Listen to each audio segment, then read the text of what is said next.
Hello. तो कैसे हैं आप लोग? आई होप कि आप सभी ठीक होंगे और अभी तक कोविड से थोड़ा सा सावधानियां बरत रहे होंगे। ठीक है। और बहुत ज़रूरी भी है ये। और जैसे कि आपने पिछले वीडियो में देख लिया था, बहुत सारी चीज़ें हमने उसमें कवर कर दिया था। एक चीज़ था जो लास्ट में छोड़ करके भाग गए थे, क्योंकि वीडियो वहाँ से ख़त्म करना था हमको। तो इस वीडियो में उसी के आगे हम पढ़ने वाले हैं। जैसे कि आपने देख लिया था पिछले वीडियो में, तो वहां पर हमने आपको बताया था यूक्लिड्स का विभाजन प्रमेय का। तो चलते हैं आगे, स्टार्ट करते हैं उसी के आगे, क्या है विभाजन प्रमेय का। क्योंकि वहां पर हमने विभाजन का प्रमेय और विभाजन का प्रमेय का दोनों चीजें हमने आपके सामने रखी थी। यहां पर हम आगे आपके उसी के आगे की चीजें लेकर के आते हैं कि विभाजन प्रमेय का क्या होता है। देखिए, पहले सबसे पहले हम यहां पर समझ लेते हैं, थोड़ा सा बैक जाकर के चीजों को उठा करके यहां पर लाते हैं। तो वहां पर हमने पढ़ा था क्या, यूक्लिड्स विभाजन प्रमेय। सबसे पहले यूक्लिड विभाजन प्रमेय, विभाजन प्रमेय। ठीक है। अब हाइट भगवान ने इतनी दी नहीं है कि हम ऊपर तक लिख सकें, तो इस चीज का बिल्कुल भी मजाक ना उड़ाना तुम लोग। ठीक है। तो यूक्लिड का विभाजन प्रमेय भाई क्या होता है, यहां पर हमने बताया था आपको कि आपके पास चार चीजें होती है। क्या आपके पास होता है, भाज्य, भाजक, गुणनफल और शेषफल। सॉरी, गुणनफल नहीं, भागफल। भाज्य बराबर क्या होता है, भाज्य बराबर भाजक, भाजक गुणे भागफल, भागफल और प्लस इसी के आगे आगे जाएंगे तो वो हो जाता है क्या, शेषफल। यही आपने पढ़ रखा है, ये 9th क्लास में था, इतना तो था ना। तो वहां पर क्या होता है कि भाज्य बराबर भाजक गुणे भागफल धन शेषफल। यहां पर जो होता है कि अगर इन दोनों को गुणा करके शेषफल के साथ जोड़ दिया जाएगा तो वो हो जाएगा भाज्य। ठीक है। अब अगर देखेंगे तो कई बार ऐसा भी होता है कि हमारा जो शेषफल होता है, यहां पर एक चीज और देखना है, उसको शेषफल प्रमेय बोलते हैं। वो आपने 9th में पढ़ा है, बार बार 9th से रिलेटेड आ रही है चीजें। 9th में आपने पढ़ रखा है शेषफल प्रमेय। तो यहाँ पर थोड़ा सा शेषफल के बारे में भी बता देते हैं, काफी अच्छा फल है ये।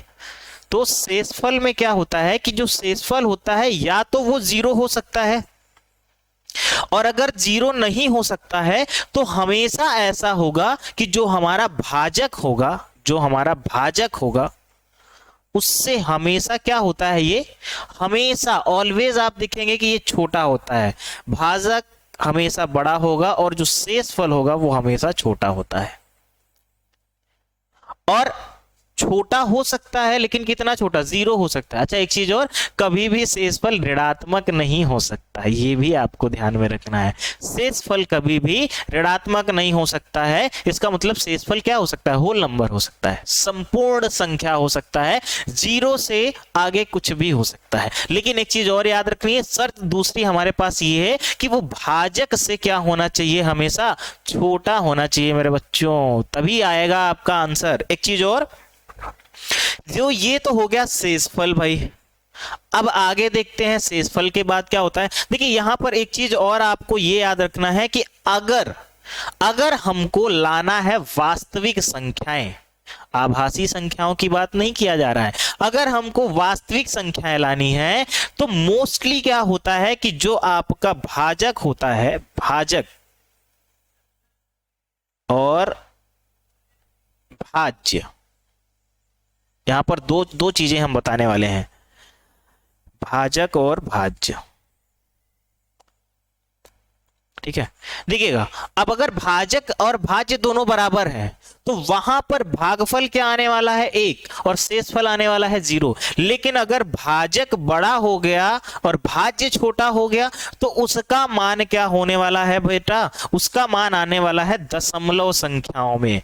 अब दशमलव में शांत आता है या अशांत आता है उसको बाद में बताएंगे, भी थोड़ा सस्पेंस रहना चाहिए ना, जब तक सस्पेंस नहीं तो मजा कहां पर है। देखिएगा, अब अगर भाजक जो है वो भाज्य से छोटा हो गया तो हमेशा जो भाज्य होता है वो दशमलव में भी आ सकता है और पूर्ण संख्या में भी आ सकता है, यानी कि वो इंटीजर्स नंबर में भी, पूर्णांक संख्या में भी आ सकता है और दशमलव की संख्या में भी आ सकता है। यहां पर दोनों चीजें हो सकती हैं, इंटीजर्स यानी कि पूर्णांक की संख्या में भी आ सकता है और दशमलव की संख्या में भी आ सकता है। डिपेंड किस बात पर करता है? डिपेंड करता है उसके शेषफल पर। अब अगर हमें शेषफल नहीं लाना है तो हम उसको क्या करेंगे? दशमलव लगा करके बढ़ाते हुए चले जाएंगे, बढ़ाते हुए चले जाएंगे। ठीक है, तो यहां पर क्या होता है कि जो भाजक है अगर वो भाज्य से छोटा हुआ तो यहां पर कुछ भी हो सकता है, दशमलव में भी आ सकता है, पूर्णांक संख्या में भी आ सकता है। लेकिन अगर हमारा भाजक और भाज्य में से भाजक बड़ा हुआ, भाज्य छोटा हुआ, तो फिर वहां पर क्या होगा? हमेशा हमारा जो आंसर आने वाला है वो दशमलव में ही आने वाला है। ठीक है, दशमलव भी दो तरीके का होता है, पूर्णांक और दूसरा क्या होता है बच्चों? सॉरी, पूर्णांक बोले, शांत और अशांत होता है। सॉरी। ठीक है, शांत और अशांत दशमलव होता है। चलिए, तो ये समझ में आ गया होगा। इसके आगे बढ़ते हैं। ये तो था अभी तक प्रमेय। अब यहीं पर हम बहुत ज्यादा मेहनत ना करते हुए यहीं पर हम थोड़ा सा और कर लेते हैं चीजों को सही है। ठीक है, तो अब आते हैं हम इसी के प्रमेयिका के बारे में। प्रमेयिका, ठीक है, तो पिछले वीडियो में बहुत आपने इसके साथ मजे किए थे, यहां पर भी आपको उसी को आगे कंटिन्यू करना है। ठीक है, उसी को आगे कंटिन्यू करते हुए, ये बच रहा है क्या भाई? उसी को आगे कंटिन्यू करते हुए आपको आगे देखना है। चलिए, तो बच्चों यहां पर अभी क्या होता है, यूक्लिड्स का विभाजन प्रमेयिका हमने लास्ट में एक फॉर्मूला छोटा सा दे के छोड़ दिया था आप लोगों को कि क्या होता है, a बराबर बी क्यू प्लस आर। कुछ भी नहीं है, सब कुछ वही है जो आपने विभाजन का प्रमेय पढ़ा है। प्रमेय में जैसे जैसे चीजें आपने रखी थी, देखी थी, समझी थी, वही यहां पर भी है। ठीक है, तो यहां पर कुछ इस तरीके से है कि भाई जो a और b होने वाला है वो तो हमारा वास्तविक संख्या होगा। क्या होगा? यहां पर ये याद रखना है कि जो a है और b है ये क्या हो सकता है? वास्तविक संख्या होगा।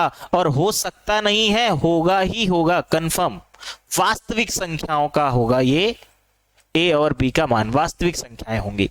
ठीक है, आगे अगर देखेंगे तो यहां पर जो b और q है कुछ भी हो सकता है भाई, क्योंकि हमने अभी बताया कि जो b का मान होता है यहां पर b का मान कुछ भी हो सकता है, वो दशमलव में भी आ सकता है और बिना दशमलव वाली संख्याओं में आ सकता है, यानी कि वो पूर्णांक भी हो सकता है, शांत या अशांत दशमलव में भी आ सकता है। लेकिन अगर r का मान देखेंगे, r क्या होता है बेटा? शेषफल होता है, और शेषफल क्या होता है? संपूर्ण संख्याओं पर होता है आधारित, संपूर्ण संख्याओं पर होता है आधारित, क्योंकि ये स्टार्ट होता है या तो 0 होगा और इसके बाद कुछ भी हो सकता है ना, 0 के बाद कुछ भी हो सकता है। लेकिन आपको ध्यान रखना है,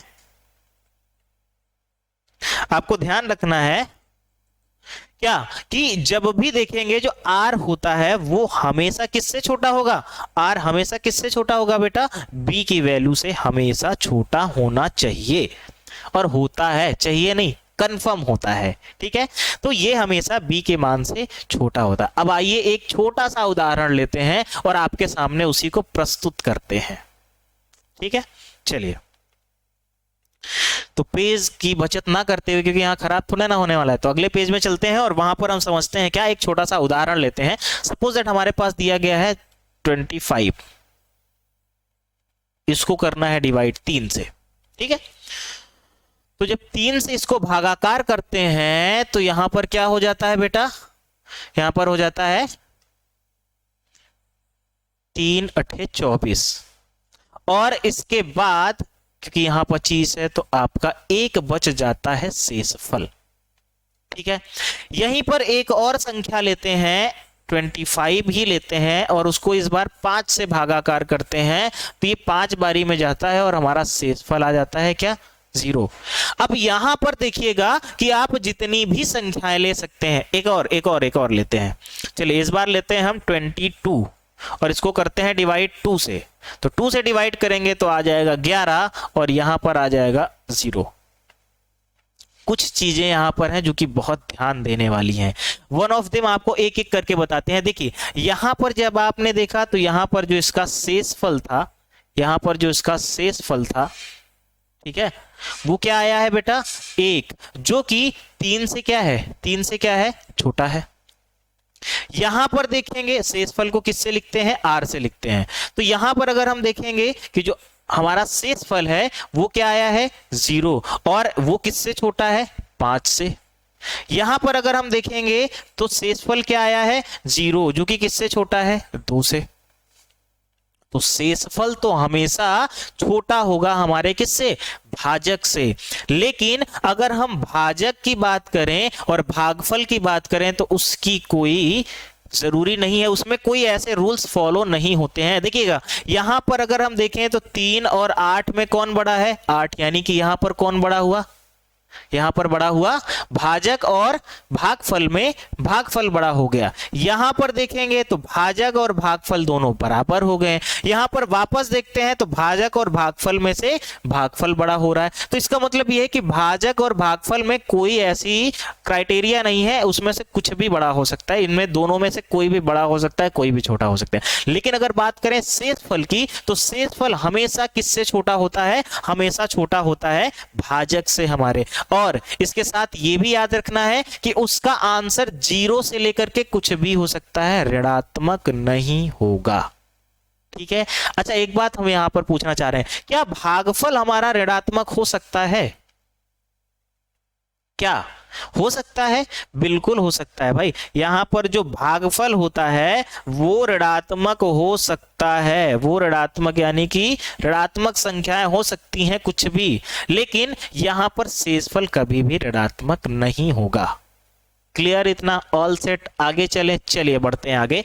यहां पर ये सारी चीजें थी, बहुत नॉर्मल था इसीलिए हमने सोचा समझा देते हैं, समझ में आ ही जाएगा, वैसे भी आप लोग काफी समझदार हैं। आगे देखते हैं भाई। तो यहां पर अब हम करते हैं यूक्लिड्स के विभाजन प्रमेयिका का उपयोग। कैसे हम यूक्लिड्स के विभाजन प्रमेयिका का उपयोग करने वाले हैं, उसका यूज कहां पर होता है, क्यों हम उसको पढ़ते हैं। भाई लाइट चली गई है, ओ हो चलेगा।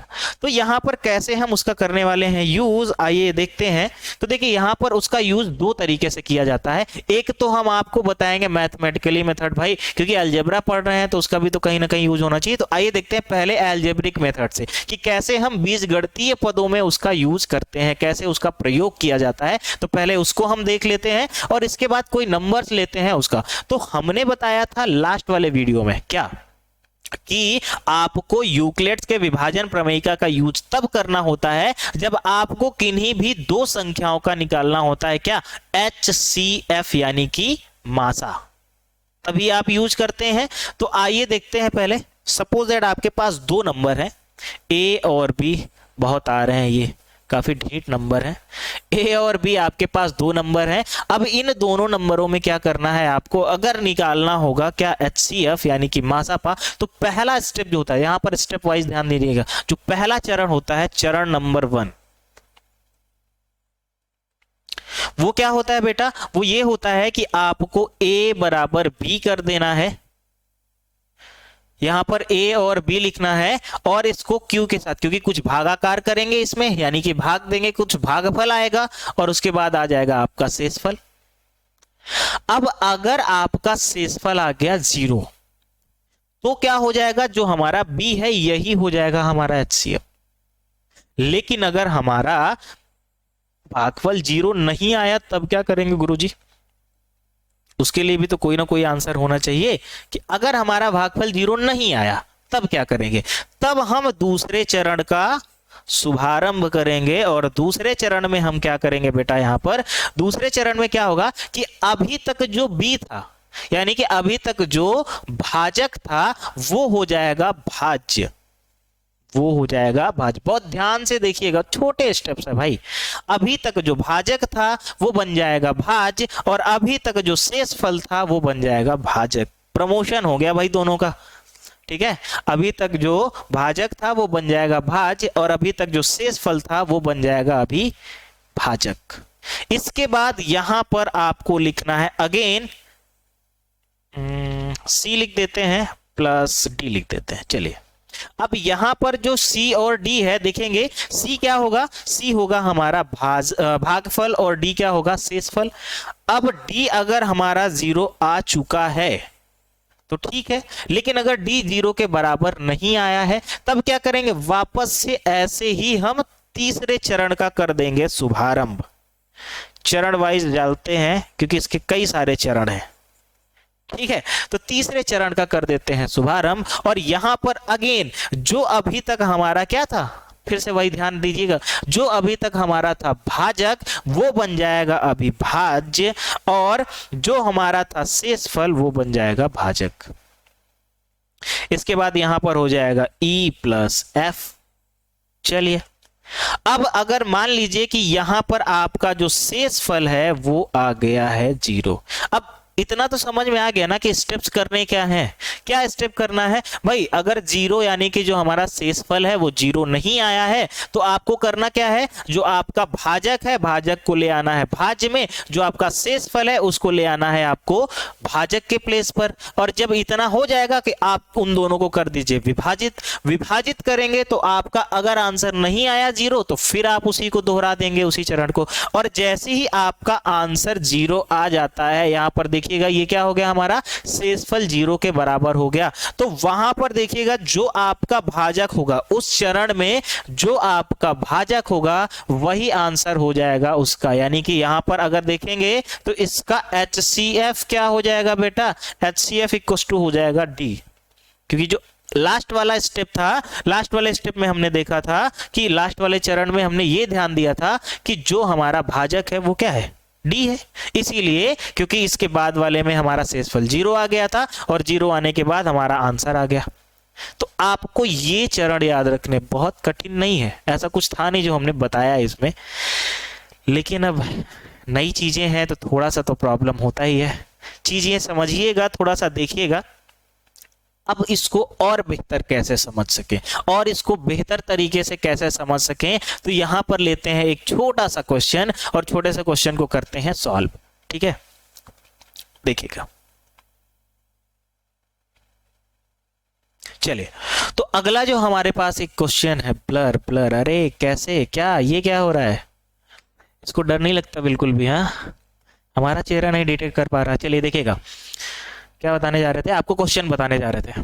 तो आपके पास प्रश्न ये है, ठीक है, कि आपके पास 124 और 24 का निकालना है क्या, मासापा, HCF फाइंड करना है, यानी कि मासापा निकालना है बाई किसका यूज करके, यूक्लिड्स विभाजन प्रमेयिका का प्रयोग करते हुए इसका निकालना होगा हमको मासा। देखिएगा, कुछ स्टेप्स थे जो कि इसके पहले हमने बताए थे, वही करेंगे, कुछ अलग नहीं करने वाले हैं। ठीक है, कुछ जादू नहीं करने वाले हैं, आप लोग ध्यान दीजिएगा यहां पर। अब आपको करना क्या है, सबसे पहले तो ये देख लेना है कि इन दोनों संख्याओं में बड़ी संख्या क्या है, क्योंकि जो बड़ी संख्या होगी वो आप लिखेंगे किस प्लेस पर, किसके स्थान पर, वो हो जाएगा आपका भाज्य, और जो छोटी संख्या हो जाएगी वो हो जाएगा आपका भाजक। बहुत ही मजे लेकर के पढ़िएगा। ये क्या हो जाएगा, 124 बराबर 24, ये हो गया, आ गया समझ में, मिल गया स्वाद। आगे देखिएगा, 124 और 24 हो गया, जब इसको विभाजित करते हैं तो 124 को 24 से विभाजित करेंगे तो यहां पर ये क्या आ जाएगा, 5 बारी में जाएगा, और 24 पंजे होता है 120, क्या होता है 120। इतना गुणा कहां से कर लिए तुम। चलिए आगे देखो, तो जब इसको भाई 120 आ गया है हमारे पास 124, तो हमारा शेषफल क्या बचेगा बेटा, 4 बचेगा, 4 बचेगा, 4 बचेगा, 4 बचेगा। ठीक है, अच्छा इरेजर नहीं था। चलिए, तो शेषफल क्या बच गया आपके पास, शेषफल बच गया 4। हमने बोला था कि अगर इसका शेषफल 0 आ गया तो इस स्टेप में जो आपने लिखा है, किस स्थान पर आपने लिखा है, भाजक के स्थान पर, वही हो जाता आपका HCF हो जाता। लेकिन बदकिस्मती से ऐसा हुआ नहीं आपके साथ। क्या, क्योंकि आपका जो शेषफल है, जो शेषफल है वो आ गया है 4, जो कि 0 के बिल्कुल भी बराबर नहीं है। जहां तक हमारे हिसाब से 0 के बिल्कुल भी बराबर नहीं है। अब जब 0 के बराबर नहीं है तो हमने बताया था आपको उसी चरण को करना होगा वापस से रिपीट। तो ये था आपका चरण नंबर प्रथम। आपका पहला चरण था जो कि सक्सेस नहीं हो पाया। तो जब नहीं हो पाया तो आगे हम कोशिश करते हैं, और कोशिश करने वाले की हार तो हो ही नहीं सकती है। ठीक है, शेषफल हमको 0 लाना है और ला के रहेंगे। चलिए आगे देखिएगा। अब जब शेषफल यहां पर 0 नहीं आया है तो आप क्या करेंगे, अब आपका नया भाजक और नया भाज्य क्या होगा भाई, नया भाज्य क्या होगा और नया भाजक क्या होगा अगले चरण के लिए। तो आपका जो भाज्य होगा, हमने बताया था पहले वाले का भाजक अब हो जाएगा भाज्य, और पहले वाले का शेषफल अब हो जाएगा भाजक। इतना ही तो हमने बताया था ना, जो वहां नहीं समझ पा रहे थे तुम लोग। आगे देखोगे यहां पर, अब हम यहां पर दोहराएंगे बेटू दूसरा चरण, चरण नंबर 2। तो यहां पर क्या हो जाएगा, यहां पर हो जाएगा जो आपका भाज्य है वो हो जाएगा पहले, फिर उसके बाद भाजक लिखेंगे।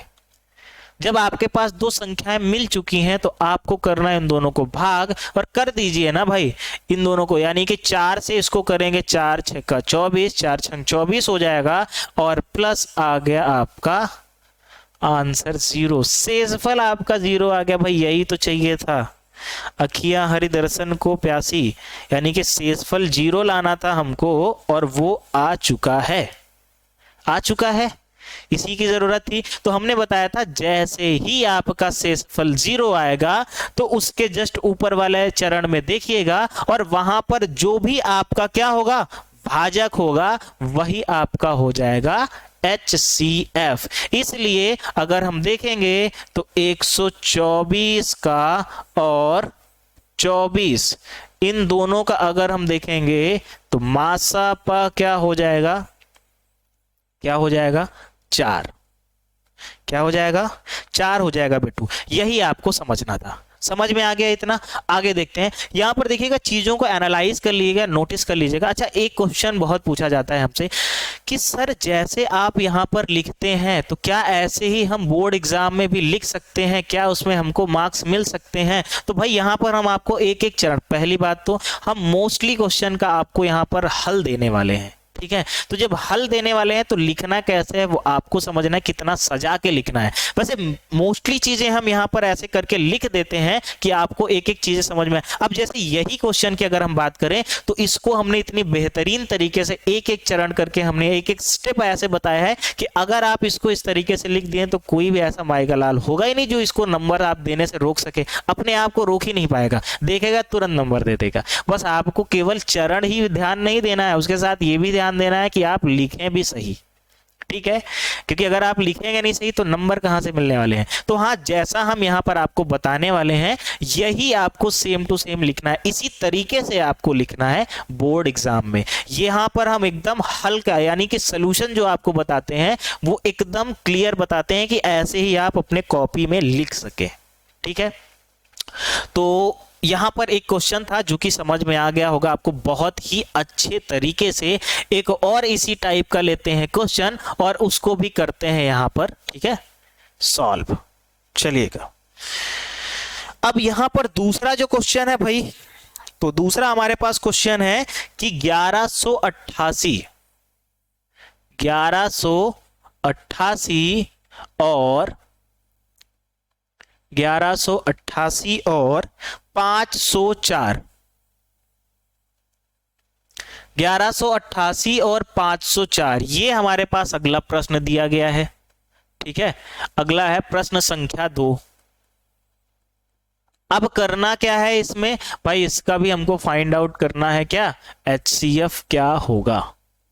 अब जब HCF फाइंड करना है भाई, क्योंकि हमारे जो बुक है उसमें केवल यही दिया गया है कि यूक्लिड्स के विभाजन प्रमेयिका का ही यूज करके आपको हल करना है, इसका मतलब है कि आपको उसी का यूज करना है। ठीक है, तो चलिए, तो यहां पर क्या हो जाएगा, सबसे पहले भाई हमने बताया था कि आपको चरण नंबर प्रथम लिखना है, और प्रथम चरण का आप यहां पर शुभारंभ करते हुए ये ध्यान में देंगे कि सबसे बड़ी संख्या क्या है और सबसे छोटी संख्या क्या है। जो सबसे बड़ी संख्या इनमें से है वो हो जाएगा आपका भाज्य, और जो छोटी संख्या है वो हो जाएगी आपकी भाजक।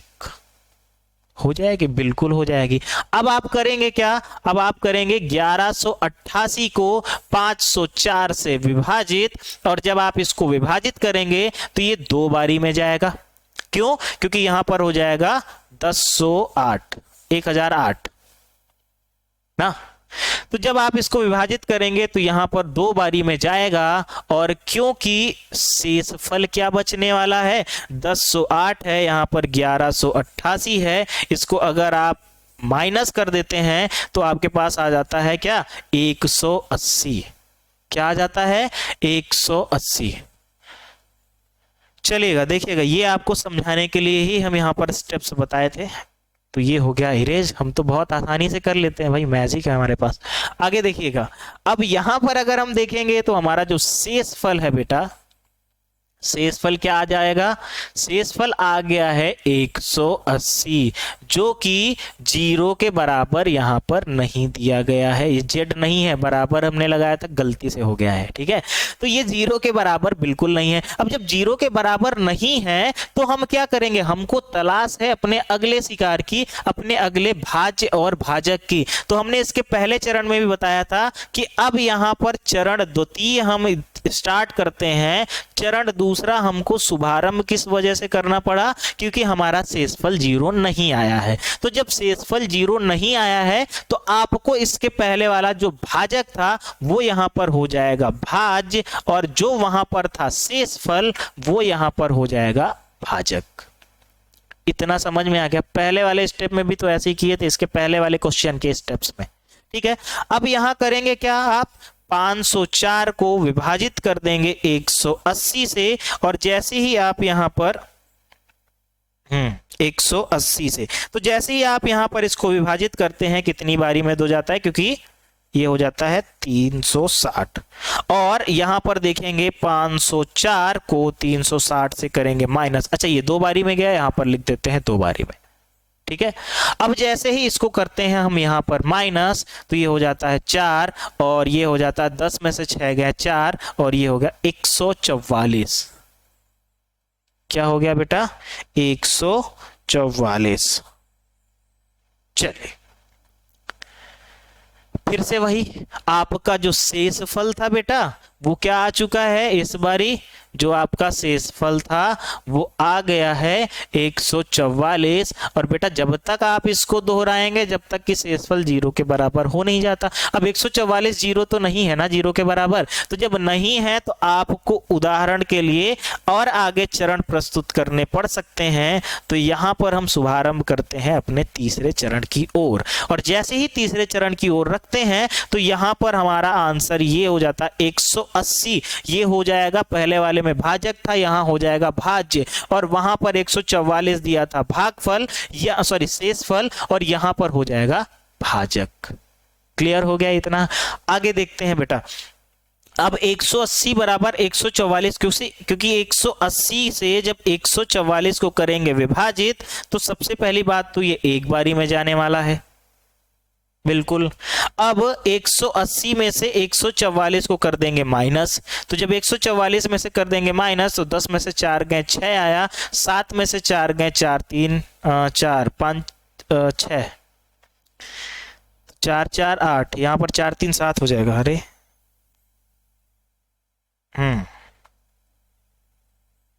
4 3 हो गया 7, और ये हो गया कैंसिल। तो यहां पर क्या आ जाएगा, +36, ठीक है।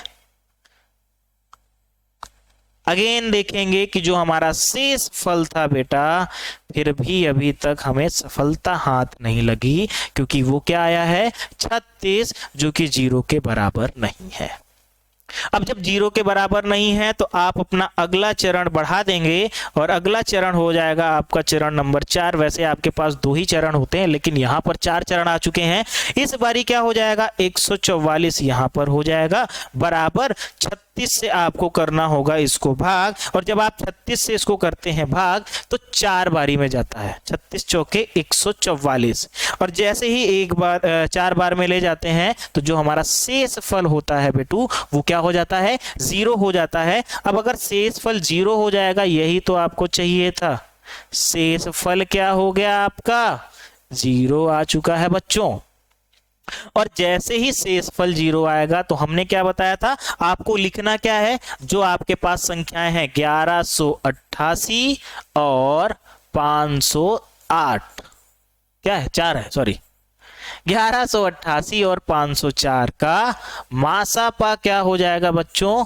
मासापा अगर देखेंगे तो वो क्या हो जाएगा? वो क्या हो जाएगा? 36। तो 36 एक ऐसी छोटी सी छोटी संख्या है जो कि इन दोनों को विभाजित कर सकती है। मासापा का यही तो मतलब होता है कि एक ऐसी छोटी सी छोटी संख्या जो इन दोनों को कर सके विभाजित। समझ में आ गया? एकदम बिल्कुल बेहतरीन तरीके से। अब आगे चलते हैं बच्चों। देखिए यहां पर जो हमने बताया था, यहां पर आपको अभी तक हमने बताया यूक्लिड्स का विभाजन प्रमेयिका का उपयोग करते हुए मासापा निकालना। अब क्या होता है लासापा और मासापा, थोड़ा सा उसको समझ लेते हैं। वो यहां पर जब हम बता रहे थे तो यहां पर हम बता रहे थे विभाजन प्रमेयिका का उपयोग करते हुए, लेकिन आपने हमेशा से विभाजन प्रमेयिका का उपयोग करते हुए तो देखा नहीं था। नया पेज आ गया, ठीक है। तो आपने हमेशा से विभाजन प्रमेयिका का उपयोग करते हुए देखा नहीं था। बहुत गर्मी है भाई, ठीक है। तो जब आपने हमेशा इसका उपयोग करते हुए नहीं देखा था, इसके पहले आप लासापा और मासापा कैसे निकालते थे?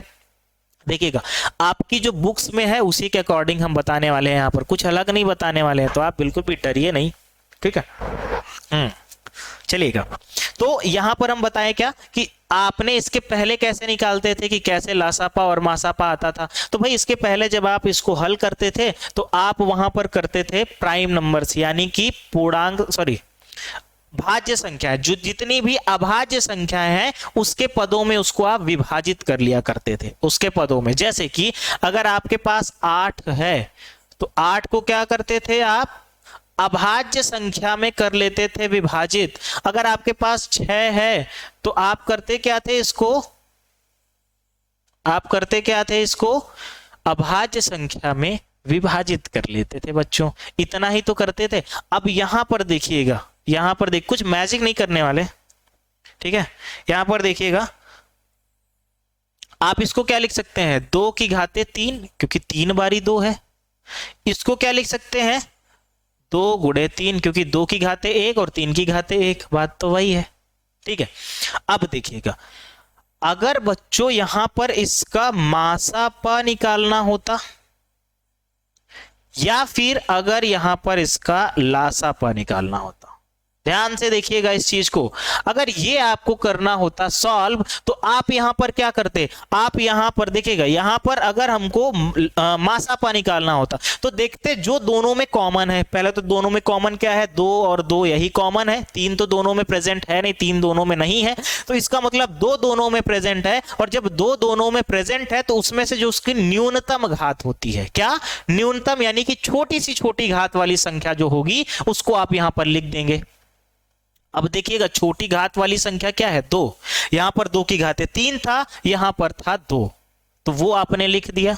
यही इसका हो गया क्या? मासापा। लेकिन अगर बात करें लासापा का तो ये क्या होता है बेटा? यहां पर अगर हम देखेंगे लासापा तो जो सबसे बड़ी घात होगी उसको लिख देंगे, और जिसका कोई भी पेयर नहीं बन रहा, जिसका कोई भी युग्म यानी कि जोड़ा नहीं बन रहा है, वो आप लिख देंगे। और यहां पर देखेंगे तो ये हो जाता है 8 गुणे 3 और 8 त्रिका 24, तो 24 इसका हो जाता है लासापा। फिर से ध्यान से देखिएगा, गौर से देखिएगा इस इंसान को। जब आप यहां पर मासापा निकालते हैं तो मासापा निकालने के लिए करते क्या है? आप सबसे पहले उनको ऐसे संख्याओं में विभाजित कर देते हैं जो कि अभाज्य संख्याएं होती हैं, और अभाज्य संख्याओं में विभाजित करने के बाद उसको आप घात के रूप में लिख लेते हैं। अब जो दोनों में कॉमन होता है, 2 या 2 से ज्यादा, आप इसको कितने भी संख्याओं का निकाल सकते हैं। जब 2 या 2 से ज्यादा संख्याओं में जो चीजें कॉमन होती हैं, यानी कि दोनों में प्रेजेंट होती हैं, जो दोनों में होती हैं, तो आप क्या करते हैं? उसमें से छोटी घात वाली संख्या को लिख देते हैं और वही हो जाता है आपका मासापा। लेकिन अगर आपको लासापा निकालना होता है तो आप बड़ी घात, जो दोनों में कॉमन है उसका बड़ी घात लिखते हैं, और जो दोनों में नहीं प्रेजेंट है, जो एक में प्रेजेंट है, उसको भी आप उसके साथ गुणा कर देते हैं। और जैसे ही आप करते हैं गुणा तो वो कुछ इस तरीके का संख्या मिल जाता है और वही हो जाता है आपका क्या? लासापा। इतना क्लियर हो गया? All set. आगे चलें, बहुत ही बेहतरीन तरीके से समझने आगे कि यहां पर आपको यह समझना होगा कि जो लासापा होता है, मासापा होता है, इनमें और संख्याओं में कुछ संबंध होते हैं। वैसे भी संबंध बहुत सारे तरीके के होते हैं, तो यहां पर जो संबंध बताने वाले हैं वो गणितीय संबंध बताने वाले हैं। क्या? लासापा और मासापा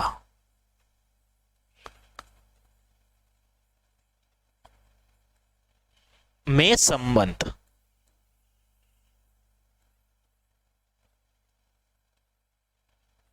ठीक है, लासापा और मासापा के बीच में संबंध क्या होता है उसको समझ लीजिए। ठीक है, अब जब आप यहां पर संबंध देखने जाते हैं तो बहुत सारी चीजें आपको ध्यान में रखनी होती हैं कि कहीं कुछ गलत ना हो जाए भाई। तो यहां पर हम सबसे पहले दो संख्याओं का देखते हैं संबंध। कितने? दो संख्याओं का संबंध देखते हैं, दो संख्याओं का संबंध। तो जब दो संख्याओं का संबंध देखते हैं तो दो संख्याएं होनी चाहिए भाई। तो यहां पर हम दो संख्याएं ले लेते हैं। मान लेते हैं कि पहली संख्या a है और दूसरी संख्या b। बहुत ढीठ इंसान है ये दोनों, बार बार आ रहे हैं a और b, और उसी को हम आगे लेकर के चलते हैं भाई। तो जब a और b का संबंध देखा जाता है बच्चों, तो यहां पर क्या हो जाता है कि इन दोनों का गुणनफल,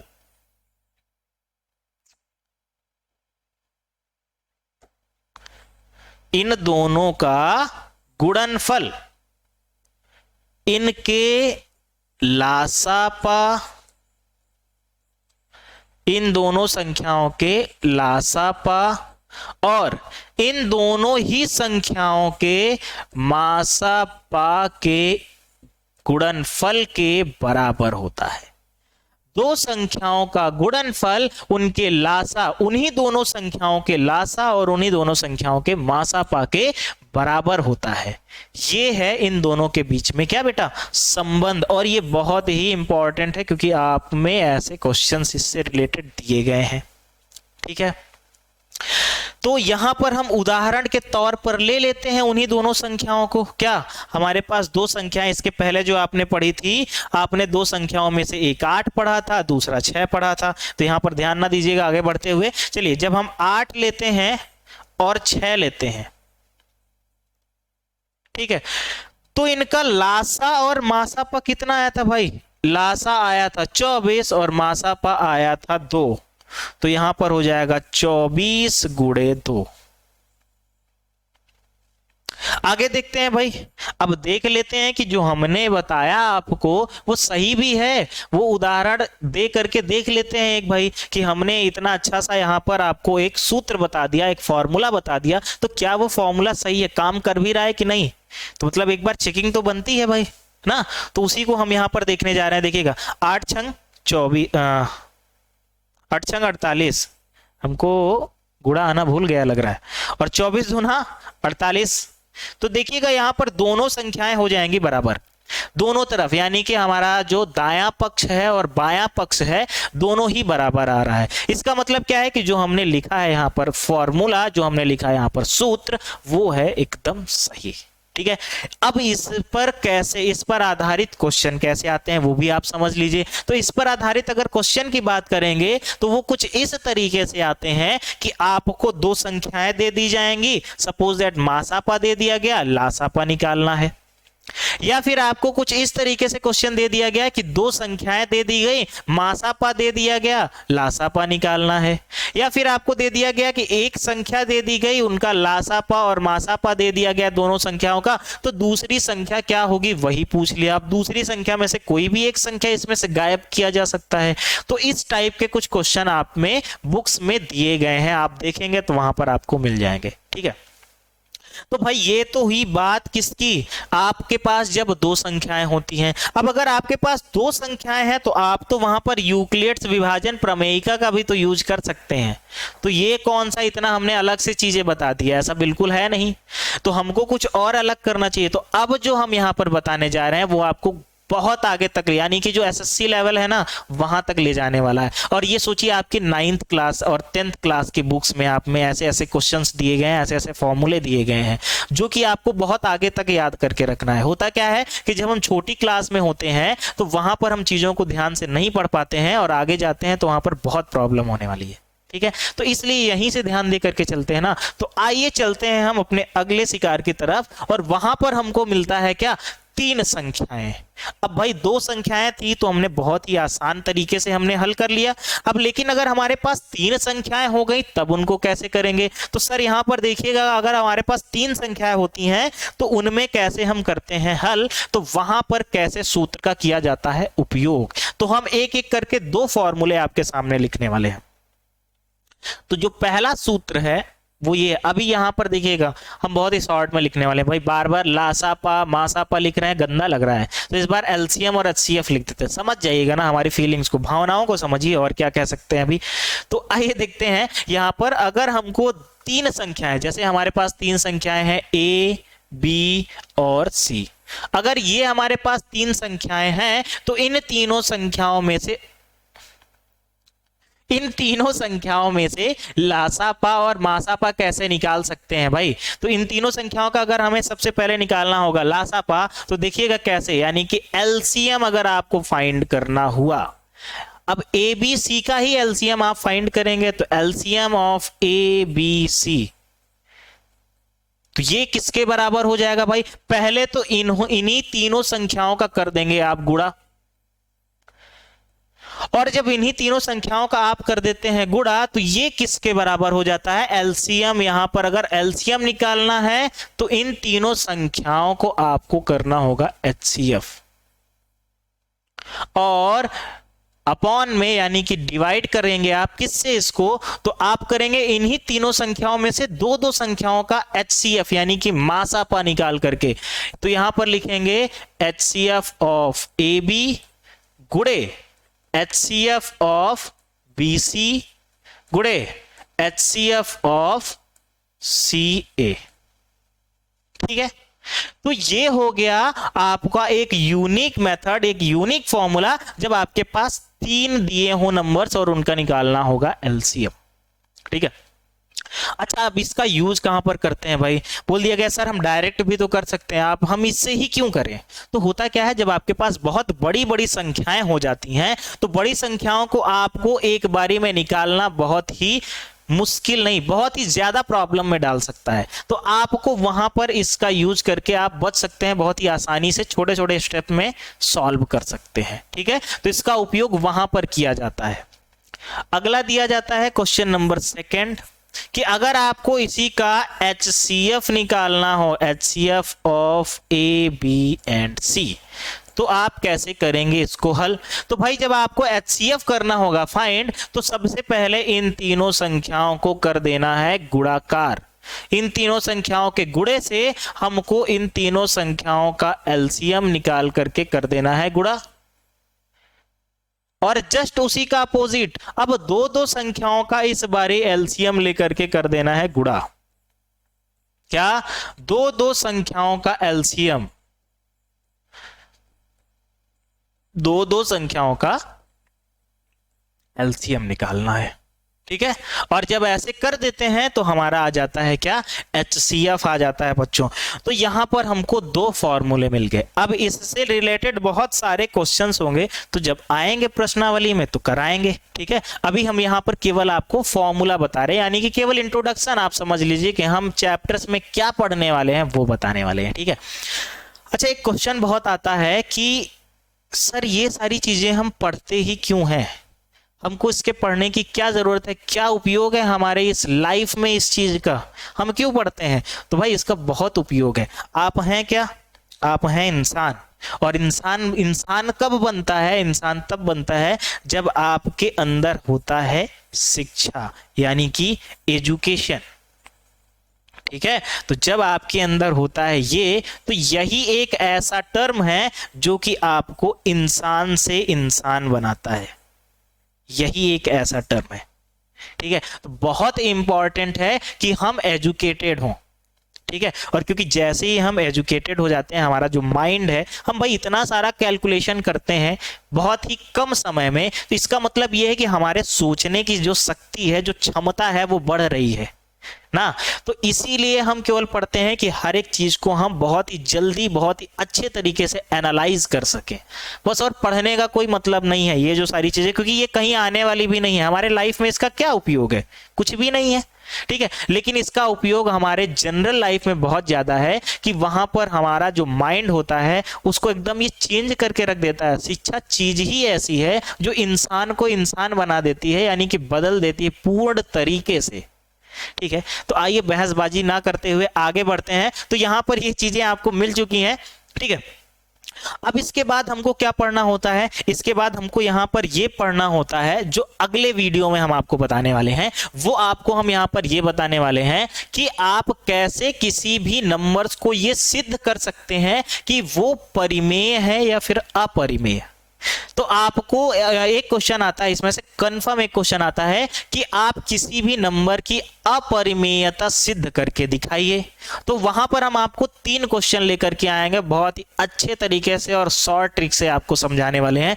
तो अगला वीडियो देखना बिल्कुल नहीं भूलिएगा, और अगले वीडियो को देखने के लिए सबसे पहले पिछले वाले वीडियोस देखिएगा, ठीक है। और हमारी तरफ क्या देख रहे हैं, नीचे सब्सक्राइब कर सकते हैं ना, और बेल आइकॉन दबा सकते हैं जिससे कि आपको हर एक चीजें मिलती रहे, नया नया अपडेट मिलता रहे, ठीक है। तो आज तक हमारा और आपका साथ यहीं तक था। आगे हम आएंगे एक नए सीरीज के साथ जहां पर आपको ये बताएंगे हम कि कैसे भी किसी भी नंबर को आप परिमेय या फिर अपरिमेय सिद्ध कर सकते हैं, क्योंकि सिद्ध वाले क्वेश्चन ऐसे हैं जो कंफर्म है आपको मार्क्स दे करके जाने वाले हैं। तो आप उसको बहुत अच्छे तरीके से पढ़िएगा, एंड प्लीज आप थोड़ा सा सोशल डिस्टेंसिंग बना करके रखिएगा। और क्योंकि हम आपसे इतना दूर हो करके देख रहे हैं कितना सोशल डिस्टेंसिंग है आपसे, तो इसीलिए है जिससे आप बहुत ही अच्छे तरीके से पढ़ सकें।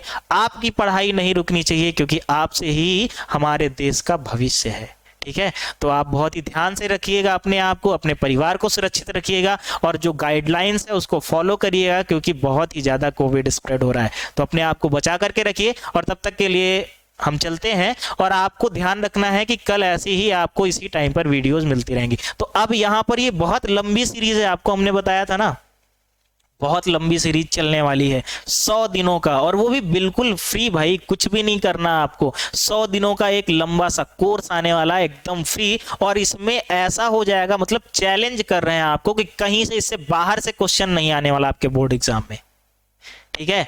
तो अनुभव हमारा ये बोलता है, बच्चा नहीं है, हमारा अनुभव है ये कि वो बोलता है कि आप एकदम से अच्छे तरीके से परिपक्व हो जाएंगे जब आप हमारे 100 वीडियोस का लेक्चर सुन जाएंगे, ठीक है। चलिए, बहुत ज़्यादा फैमिलियर नहीं होते हैं, तो आगे मिलते हैं नए वीडियो के साथ। तब तक के लिए आप अपना ध्यान रखिएगा, हंसते रहिए, मुस्कुराते रहिए और देखते रहिए हमारे वीडियोस। Thank you.